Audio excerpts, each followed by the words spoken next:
We are on Facebook, Twitter. You can go on there and you can listen to the previous show.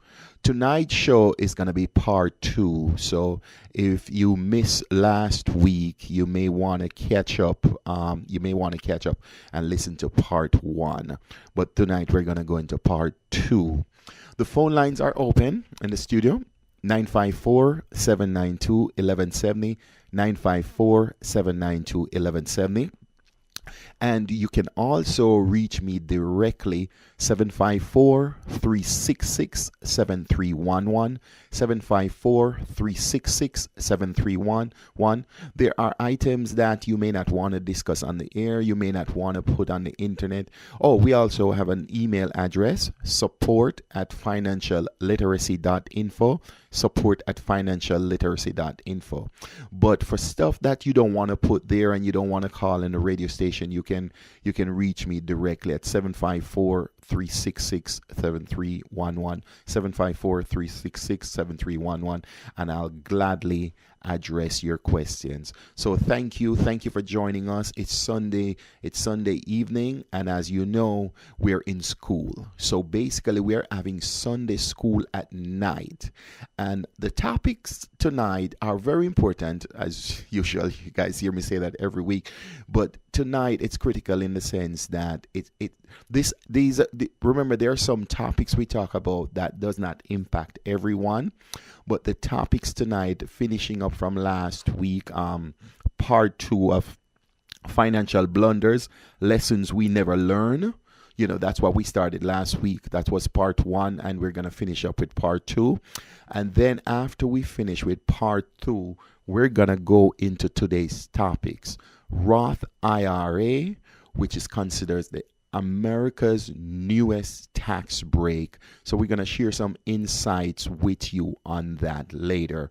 But first, we're going to continue with financial blunders, part two. We stopped off last week where I kind of rushed, and we got some comments there. So I wanted to just go over some of what we talked about. Last week we ended with credit score, where basically, so I'll ask you, how many of you check your credit score on an annual basis? Sometimes it's something that we don't realize, but checking our credit score is very important. Okay, so I would encourage you to check your credit score. If you don't, that's another huge financial blunder.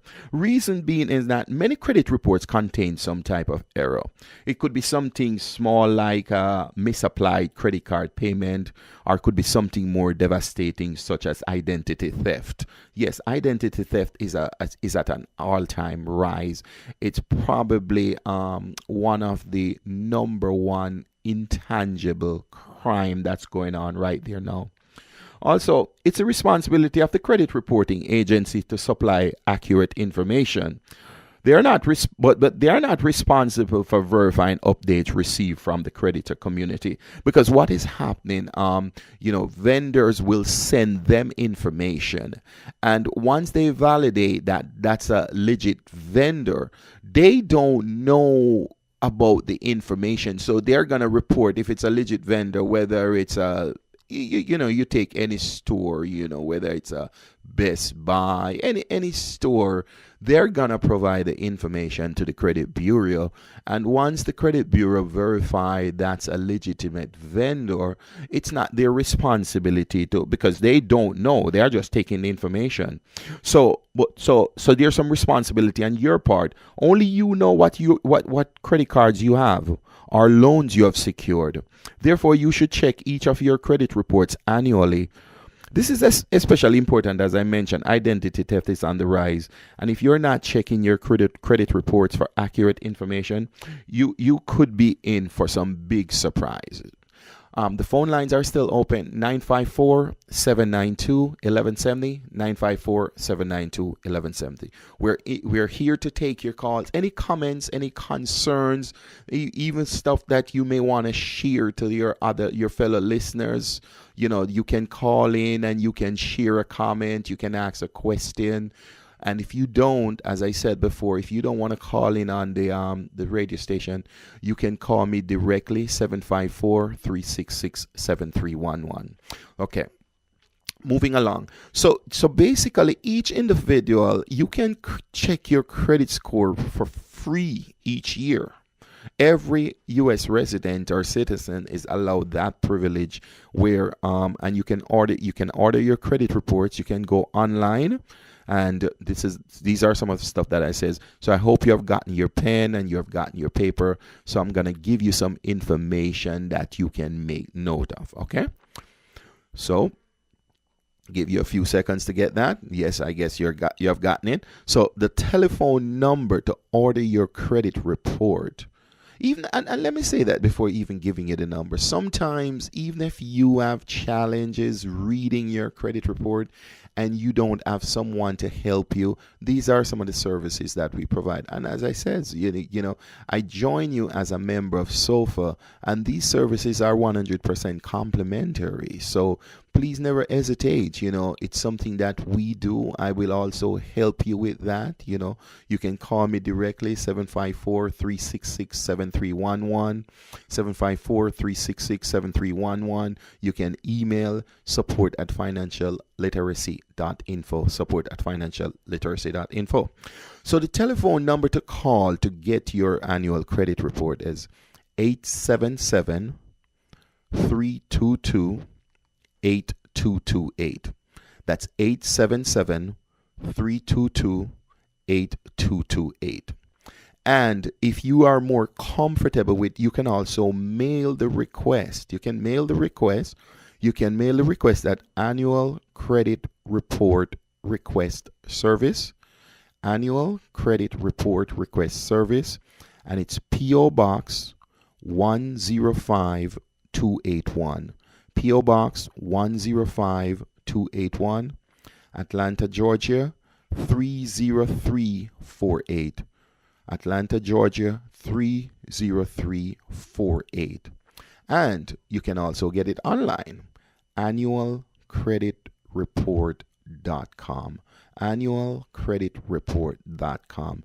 So you see, there are ways to get it. So there's really no excuse not to know what's on your credit report, because as I mentioned earlier, you may find some surprises, because with identity theft on the rise, can you imagine if you're not checking your credit report, your identity has been stolen, and someone has taken out credit using your name? So here it is that your credit is being affected, whether your score is going down or whether there are things there that you're responsible for and not even realizing, because you did not check your credit report. So we are hoping that bringing you this information, this is one of the part of helping to eliminate financial illiteracy in America, okay? Because the credit report affects everyone in America. Everyone. Our system is structured that way, and a lot of us who maybe basically from a foreign country, and we come here, and sometimes we neglect that. We don't take that into consideration, but it's driven. The American financial system is driven by your credit, hence the reason Social Security and stuff like that. So I encourage you with that. So I already shared with you how to get copies of the credit report. All right. Now I know getting. So we're gonna move on to one of the next blunder: retirement. We're gonna talk about retirement. A lot of times, retirement is not a popular topic. Because when someone thinks of retirement, they are thinking, I'm getting old. But I'm here to assure you, retirement does not necessarily have to do with getting old. And what has changed, getting old is also a moving topic, a moving target, in the sense that for each of you, try define old. What is old? What is old? Once upon a time, we used to say 60, 70 was old. Those are myths now. A 70-year-old person is a very young person, in the sense that what has happened is that People are living longer. So the days when you're thinking, well, by someone reach 70, they're gonna die. No, that those days are long gone. My wife and I 2 years ago, we went to a birthday party of an individual. He celebrated his 100th birthday, and this June he's gonna be 102. I was speaking with a friend last week, was going to an aunt's birthday. She was 103. So it's very common nowadays that you're hearing people who are living to 100-year old. There's a statistics I shared with you that, and you can Google these things that I share with you, you can verify them. I don't want you to just take my word for it. There's a statistic that by 2050, there will be 4 million centenarians in America. 4 million. That means there will be 4 million people who are past the age of 100 years old. 4 million. Can you imagine that? And the scary part of it, the second part is a scary statistic in the sense that 99% of those people will have run out of money. Yeah, will have run out of money because it's either they did not get the financial education or they did not take heed, in the sense that, because if you're planning and you're thinking you're going to die by 75, 80, and you find yourself, you reach 80 years old and you are as fit as a fiddle. You're as fit as a fiddle at 80 years old, but you have no money. Can you see the challenge in that? So as I've said this to you before, I believe the fastest hour of the week is Sunday nights at 9 p.m. I don't understand. 9 p.m. comes and that clock just starts just running like a jackrabbit. So with that being said, I have to take a break. I got to go pay some bills. So stick and stay with us. We'll be right back.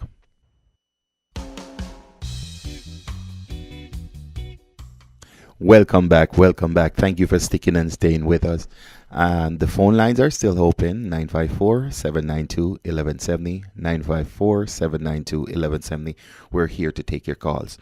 I'm getting into, as we continue about retirement, and we're talking about getting old is not a popular topic. And I shared that statistic with you that so many people by 2050, it's expected that 4 million people will be centenarians. So this is something that you should probably consider. But it's something that this should be admired as we are making financial plans.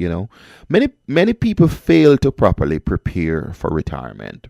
Some people believe that Social Security will be all they need to live a comfortable retirement. Well, that's not the case. I can tell you that for a fact. Social Security is intended to be a supplemental, and I don't want you to forget that word, a supplemental program to assist during retirement. It's a supplemental program. In other words, it's to boost what you already have. So can you imagine? All right, let's use an example. Let's put numbers to it so that you can get the full impact. The highest amount approximately right now that someone signing up for Social Security is $2,800 a month. $2,800 a month. It doesn't matter how much you have earned in your life. You could have been a millionaire. You could have made 100,000, 200,000, whatever number you want to put it at.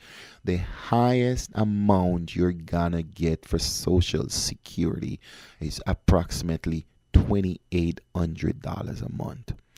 So let's do it for easy math then. So say 3,000, even though 3,000 is not the highest, but let's assume that it was 3,000, and let's do that math so we can all follow along with your pen and paper. $3,000 a month, that's $36,000 a year. So if someone is thinking about and says, okay, we're in 2017, I can live off 36,000. Wow, if you can live off 36,000, good for you. But let's take it further. Inflation is at a rate of 3%. So let's do the math. So every year, if inflation is at 3%, what that means, you use the term inflation, what that means, the buying power of your dollar will be decreasing by 3% every year. But then someone will say, well, but the Social Security Administration says every year I get a COLA. COLA is a cost of living adjustment. Yes, every year. But guess what? For those of you who knows, there was no COLA for 2017. There was no COLA for 2017. There was no cost of living adjustment for 2017. So here's this senior that thinking, okay, I'm going to get COLA for 1.5 or 2%. They did not get any in 2017. So will there be in 2018? Who knows? It's a moving target. Who knows? You don't know if there's going to be a cost of living adjustment. But one thing you do know, there will be inflation. You know, inflation is not something where it just stops. The clock doesn't stop at inflation. There will be inflation. So let's do for easy calculation. Then continue with that calculation. So if inflation is 3% per year, your buying power is decreasing by 3%. In 10 years, so take this person, they're 65. They started. They're getting the $3,000. They're getting $3,000 a month for $36,000. But it's been decreased 3% per year based on inflation. So in 10 years, that's 30%. That's 30%. So what that means when it says 10% it decrease, that means $3,000 today in 10 years will only have the buying power of $2,100. Because the 3% of the 30,000, it's basically 9,000. And I'm even being nice when I say that, because it's 36 times 3%, it's 10,800. So you take 10,800 from 36,000. The buying power for that person is now 25,000. So these are the things we want to bring to you, so that, because sometimes we don't think about that. So outside of inflation now, we have other challenges that we have to think of. Our health cost, oh my gosh, this is a hot topic. Health cost increases during senior years, and we're not earning an income through employment. So if you're not earning, your income is static or stable, but health cost is going up. So here's what you're fighting. You're fighting inflation going up. You're fighting health costs going up. So, you know, you're going to have to do a lot of work to make sure you're putting enough money away to live the retirement that you want. So it's not a topic that you can just sit and put your head in the sand and says, well, I don't want to deal with that topic. It's just going to happen. Folks, it doesn't work that way. It does not work that way. You're going to have to think beyond retirement. Furthermore, a lot of people fail to plan for the passing. Oh my gosh, you know this topic. It's a topic that I belabor, but I see it. If you see it also, I know you're seeing it. You're looking at Facebook and you're seeing it. A lot of people fail to plan for their passing. You know, we share the story with you. One of the signature story we share on this program is talking about the train, that life is like a train where when you're born, you get on that train, but your tickets were bought by your parents and you get at that train. But we don't know when our stop is. We don't know when we're going to get off that train. So are we going to get off that, are we going to get off that? When are we going to get off that train? A friend was just sharing with me. She was at a funeral last week for a 12-year-old. 12-year-old.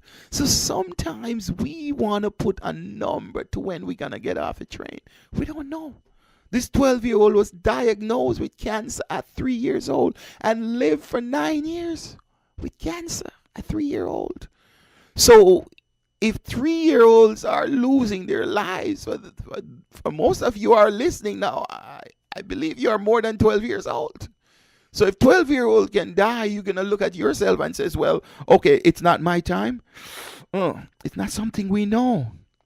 But here's another statistics. I share statistics with you because I want to drive home the point and for you to see what is really happening. It says only 51% of adults have an estate planning document. And here's the terminology there. Estate planning document. So because someone hears estate planning document, you're like, well, I am not Rockefeller. I am not Bill Gates. I don't need estate planning document. that means you're missing what estate planning documents are. Estate planning documents are not necessarily for rich people. The statistics goes 35, only 35% of people have a will. 35%. A will is so simple to do. Explain to me why only 35% of people have a will. The last thing your loved one needs to struggle with is dealing with the legal aspect of entangling with your finances. So you may have a bank account. You may not have much money in it. Whether you have 3,000, 10,000, 20,000, 30,000. One of the things we see, especially in our CPA practice, is that most people who have a bank account, if they're not married, let me talk about the single people right now. Most single people have a bank account. Do you know no one else has access to their bank account? No one else has access to their bank account. That is scary. That means whatever you have, whether it's $2,000, $3,000, $5,000, someone else does not have access to your bank account. Something happens to you. Who's going to access that? And especially if you didn't make plans. So these are some of the things we just want to bring to your awareness. These are financial blunders that we are making. So moving along, another one we talk about is stock market approach. I'm not gonna drive too much into that. So it's just how you invest, and I just encourage you that get financial guidance. So in life people give you two types of advice. There are two types of advice.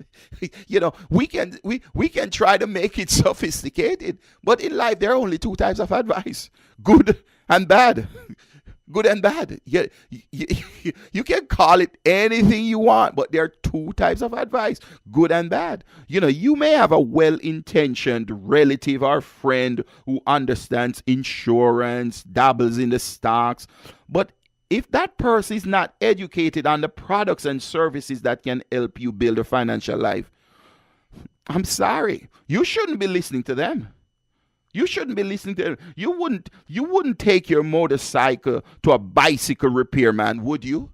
If you have a motorcycle, but you go to a bicycle repair shop, yeah, it sounds like the same, but it's not. A bicycle repair shop is not a motor bicycle. So you see, sometimes people are making these financial decisions, but they're taking to people who are not educated on the products.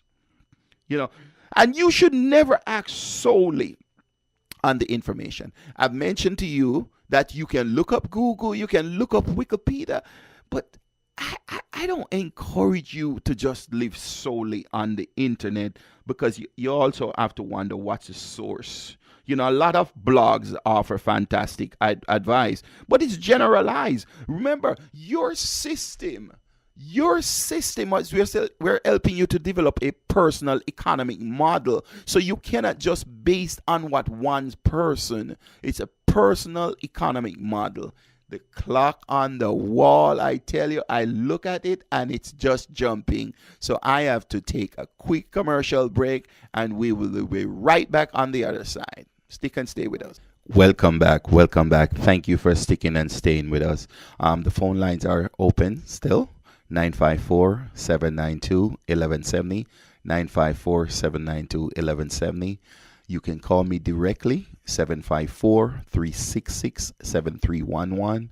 If there's something you don't want to discuss on the radio, 754-366-7311. You can visit us on the web, financialliteracy.info. And as I reminded you before, all the past shows and this current show will be posted. They are posted. You can go there. If something that you miss, you can go and you can listen it again. If it's something that you think someone needs to know, then you can encourage them. You can send them the link so that they can listen to it, so that you can help your fellow person, whether it's a family member, friend, or a loved one. You can help that person getting educated along with you. So So continue where we're talking about when it says, a lot of blogs offer fantastic advice, but those things are generalized. This is about how many people, think about how many people have your life. Your life. Your life is so specific to you. That's why in this show we help you and we talk about a personal economic model. Each of you need to develop a personal economic model for yourself.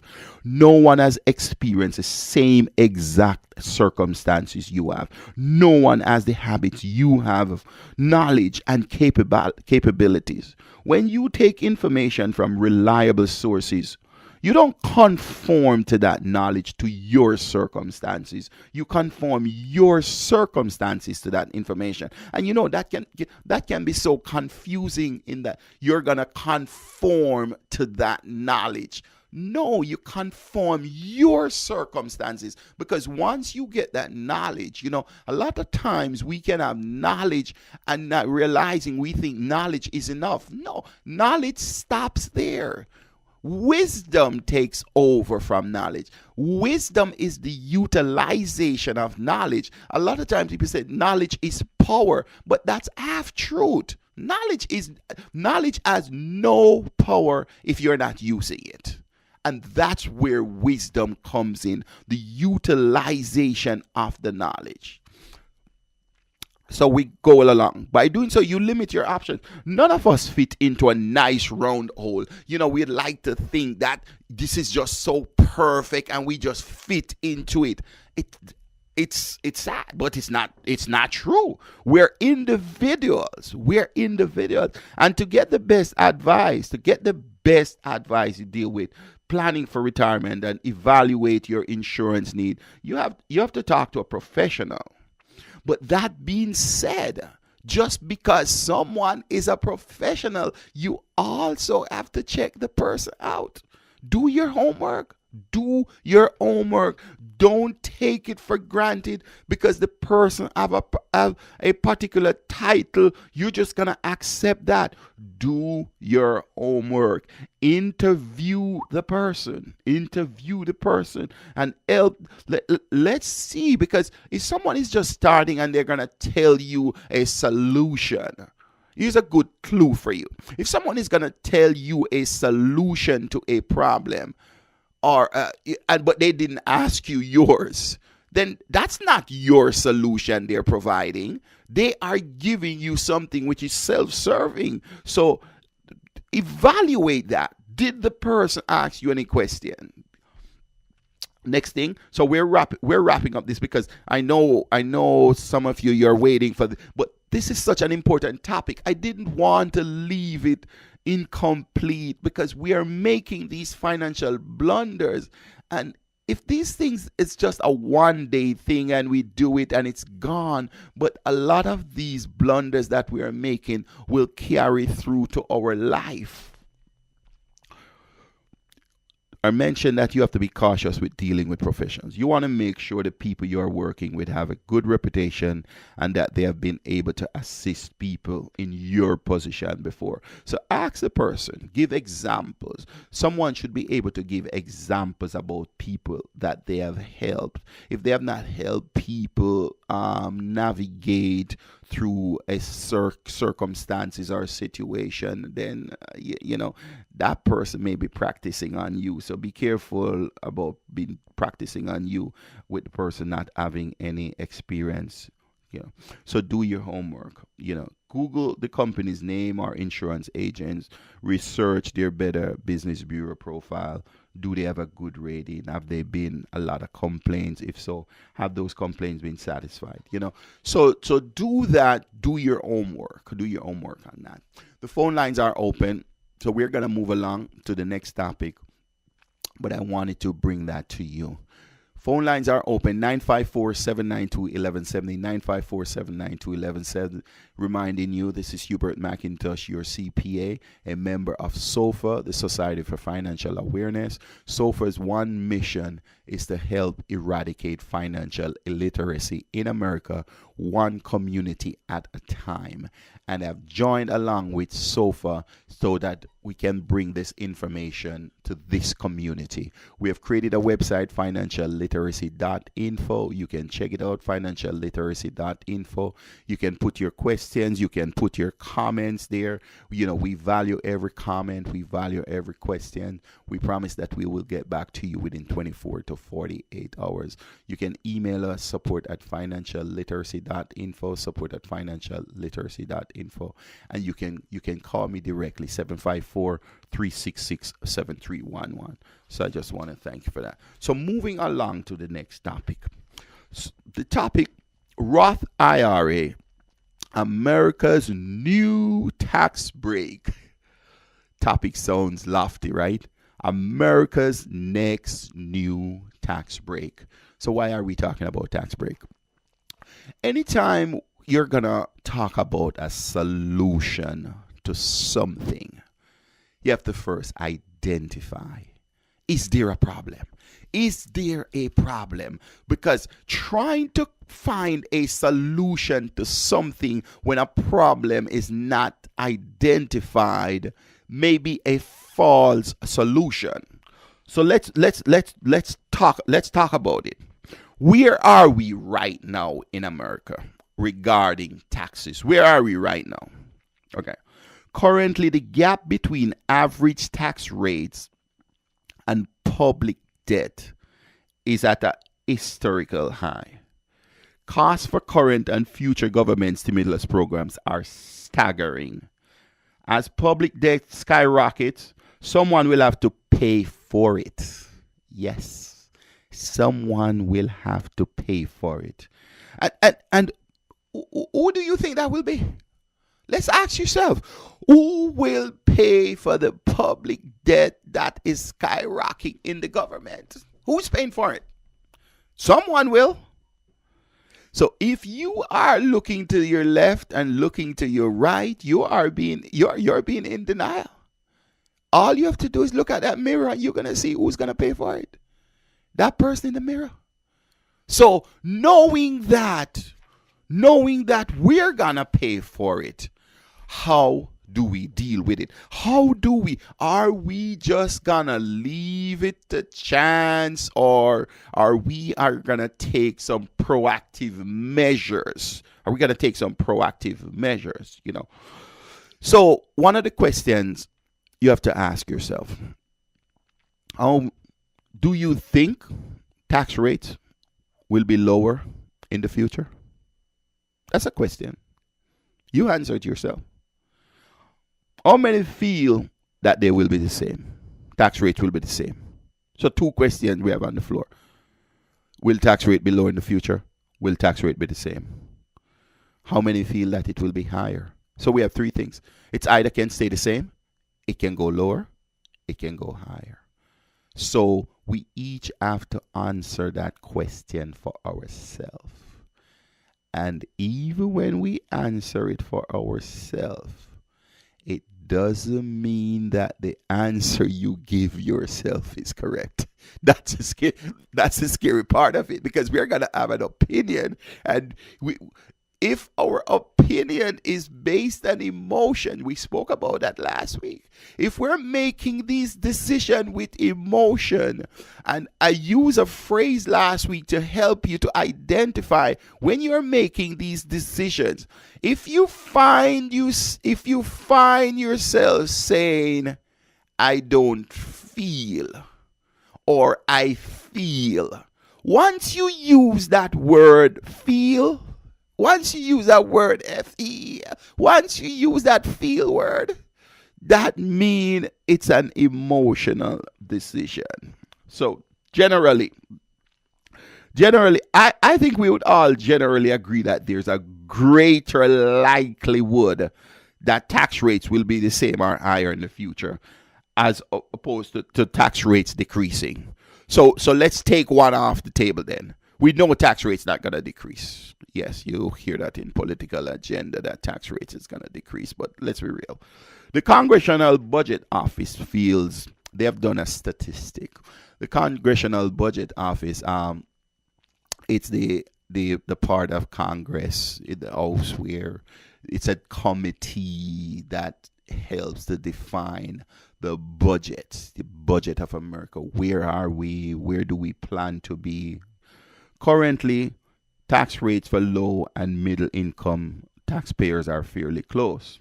But over time, projected tax will be increasingly on shoulders of higher income earners. Some will need retirement income, and smart decisions will be necessary to make that income as tax efficient as possible. But it doesn't end there. You all want to be as tax efficient as possible. Don't think that being tax efficient is just for the wealthy. Because if you save $100, that's $100 that you can contribute to your family. So don't think of it that, I can't save much. I can't save much in taxes. You'll be surprised. You will be surprised. So you have to broaden your tax diversification even further. So with that being said, we're going to go into the two topics. So we're going to talk about Roth IRAs and Roth 401ks. I tell you, this clock, can you believe we are already at the 3/4? We're coming down the home stretch. We got a break for a short commercial break. Stick and stay with us. We'll be right back on the other side.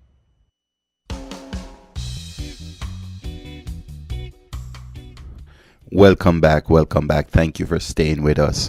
So we have completed financial blunders, and we started talking about the Roth and the 401k. We're going to go into that deeper. But I want to remind you about the financial blunders. The topic is so vast. We could only share some with you just to be aware. But the encouragement from that, I want to encourage you from that. One of the key part is evaluate your circumstance, evaluate your situation. And the best way to do that is with a professional. Because if you know where you are, you can plan where you want to be. So with that being said, the phone lines are open, 954-792-1170, 954-792-1170. So on the other side, we started talking about, and with 50 minutes, we're just introducing you to the tax break. Next week, we're going to dive deep into it. So you can know that what we're going to talk about next week. We're going to dive more into Roth IRAs, into Roth. Let me say Roth, not just Roth IRA, because I'm going to introduce you to something that I would want to almost bet that most of you don't know or didn't know. Most of us have heard about Roth IRA. Roth IRA.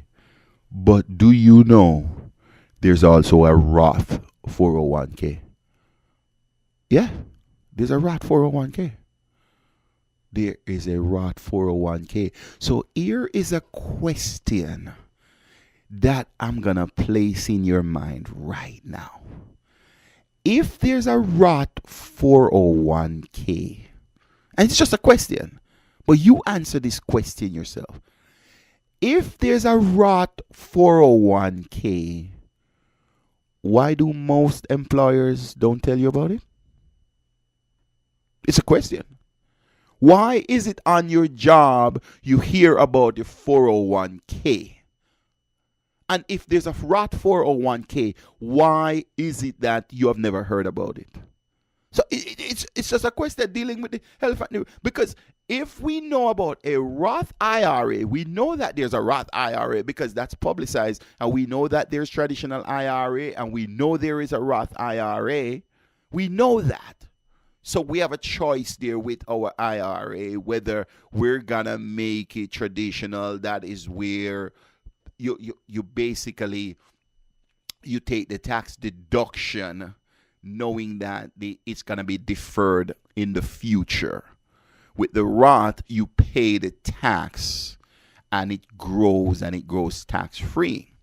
But I want to plant the seed. I want to plant that question, and I want you to think about it. On your job, most of you who are not working for a non-profit or a non-government organization, you're familiar with the 401k because a lot of jobs will have a 401k plan. But with that being said, yes, I am repeating the question.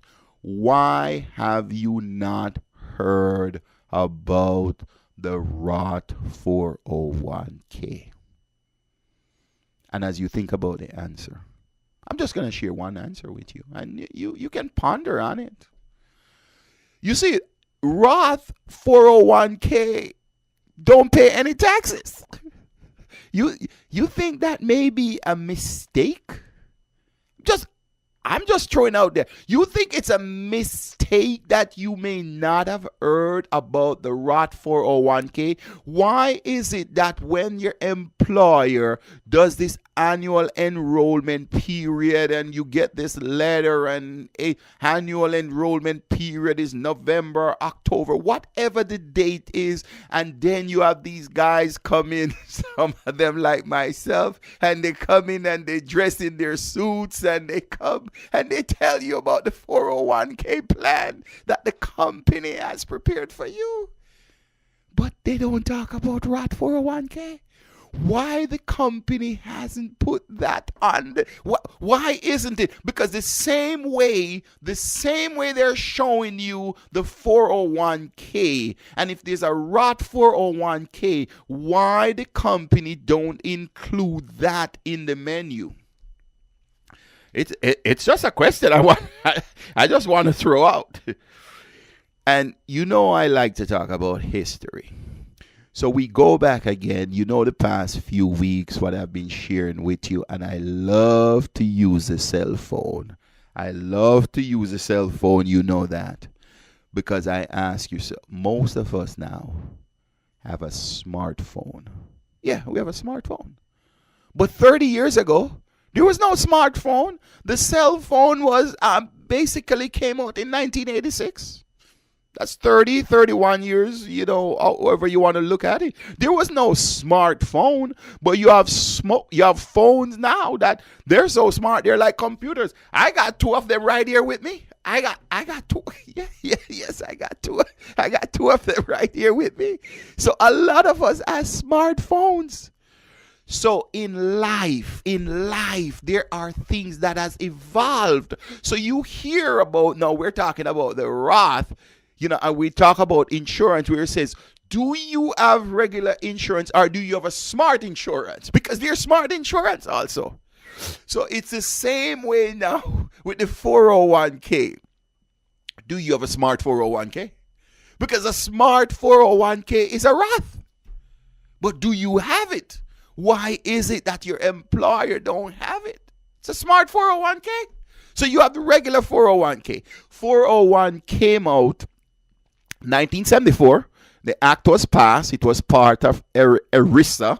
ERISA is the Employer Retirement Income Securities Act. That came about 1974. Okay? That's 401k and IRA. They came out at the same time. 1974. Fast forward 23 years. 23 years after, 1997.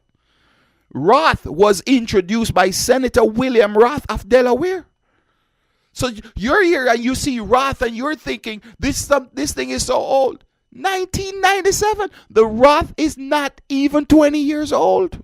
So if your plans are being made on what 30 years ago, do you see the trend where we're going? If your plans are being made on what 30 years ago, do you think you have been left behind a little? Because you don't know the smart stuff. Because the Roth came 1997, and if you're making your plans based on your knowledge 30 or 25 years ago, you don't know anything about the Roth. Same thing with the phone. If you're still using the phone that's not a smartphone, you have been left behind again. We talk about insurance product again. If you are not using the smart insurance, you have left behind. So we have traditional IRA, and So what makes the difference? What makes the difference? And these are some of the stuff we're gonna dive into next week. We're not gonna dive into it, but I want to set it up for next week, letting you know what we're gonna talk about. We're gonna dive into Roth. And when I say Roth, I want you to think of it. I want you to remember. I want you to start Googling, because most people know about a Roth IRA, but I am introducing a Roth 401k. Yes, there's a Roth 401k. So you ask yourself, why is this hidden from us? So someone could say, well, I am encouraging conspiracy theory. No, but it's there. Go check it out. Go check it out. Roth. Check out Roth. Google it, Roth. And when you put Roth, I'm telling you what you're going to see. You're going to see Roth IRA. You're going to see Roth 401k. And let me prepare you for another name you may see. Sometimes with the Roth 401k, it has another name. So I don't want you to be caught blindsided. Sometimes it's called a solo.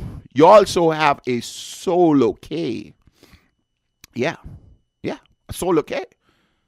And you're like, you're confusing us. What are you talking about? You see, you have the 401k that the company puts on. You have the 401k. You have the solo K. You can have a 401k for an individual. So these are the stuff we're going to dive into next week. So next week is going to be an exciting program. Start doing your homework, take your notes, and get your pen and paper. And we're going to dive into that next week, right? So we just want to thank you. Thank you for joining us on every Sunday night. We're here from 9 to 10 every Sunday night on WAVS 1170. WAVS as an app. If you can't get it by dial, you can download the app. It's a very good app. It's your app on your smartphone. By the way, you have to have a smartphone, okay? So you can download the app on your smartphone. You can listen on the web, WAVS 1170. We also have a link to it where you can go to it. And also WAVS, some of you may be watching me. We have it also where we are broadcasting live. So I'm in the studio, you're seeing me. We're also going to set it up where next week we're going to start do the Facebook live stream, Facebook. So we want to thank you for joining us. Hubert McIntosh, your CPA, signing out, member of SOFA. Thank you for joining us. The phone number, just in case you want to reach me, 754-366-7311. 754-366-7311. Have a good night, and we will catch you next week. Thank you very much. Financial literacy with Hubert McIntosh on Waves 1170 has come to an end. Don't be mad. She'll be back next week On www.waves1170.com.